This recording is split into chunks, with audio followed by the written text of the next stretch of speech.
Now, here's something I really want you to get a hold of before we continue. He says, if you will continue and be steadfast and not act in terror of your adversaries, people will notice and it'll be an indication to them of the truth. But that's not the reason he tells them to do that. He says that's going to happen, but that's not the why or the for what or the because of it. Okay? The reason, the why, or the because, the purpose is in verse 29.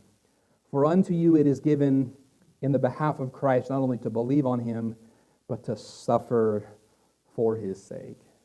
Paul is not saying, listen, I want you to live right so that everybody else around you will see it. I want you to live right so that other people will see it and it'll convince them. He says that might happen if you live right. He says, but I want you to live right because that's what God's called you to do. He's given you salvation, and he's also given you suffering. He's given you faith, and he's also given you adversity. And I want you to march through it because that's what God has called you to do. He's not telling them to do it because it works. He's telling them to do it because it is right. Do you see that difference? Because there are times in life when we think, I will do this if it helps, or I'll do this if it works, or I'll do this if it brings about a good result. But what Paul is telling them is, do it because it's right, not because of the result. Do it because it's right. And with that in mind, now we can read chapter 2.